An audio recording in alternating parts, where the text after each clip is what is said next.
இந்த புதிய நாளை காணத்தின் கிருபையில் கத்தரை ஸ்தோத்திரிக்கிறேன் துதிக்கிறேன். 8 மாத காலமாக கத்தர் நம்மளை கண்மணி போல காத்து வந்தார். இந்த புதிய மாதத்தில் இந்த முதல் தேதியிலும் கத்தர் உங்களை காணத்தின் கிருபைகளுக்காக நான் ஸ்தோத்திரிக்கிறேன் துதிக்கிறேன். கத்தர் இந்த 8 மாதமும் உங்களை கண்மணி போல காத்து வந்தார், உங்களை போஷித்தார், காப்பாற்றினார். கத்தர் இந்த நாளில் கத்தர் சொல்றாரு, உன்னை எல்லா இடங்களும் கத்தர் வெற்றி சிறக்க பண்ண போகிறார். இந்த மாதத்தில் கண்டிப்பாக கத்தர் உங்களை வெற்றி சிறக்க பண்ணி, எங்கெல்லாம் தோல்வி கண்டீங்களோ, எங்கெல்லாம் வருத்தப்பட்டீங்களோ, ஒரு வேலை வாய்ப்பு இல்லாமல் இருக்கலாம், நஷ்டப்பட்டிருக்கலாம், கடன் பாரத்தை குறித்து கலங்கியிருக்கலாம், கத்தரவனை பார்த்து சொல்கிறார்.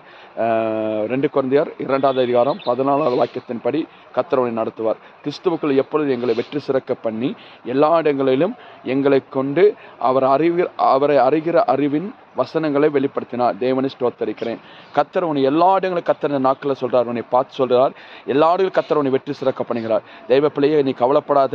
நீ எதிர்பார்த்த நன்மைகள் வீடை தேடி வரும். இந்த மாதத்தை பிரதான மேற்பரல் நடத்துவார். ஒரு குறைச்சல் வராது. எல்லாத்தையும் கத்தர் ஆசீர்வதிப்பார். God bless you. ஆமென்.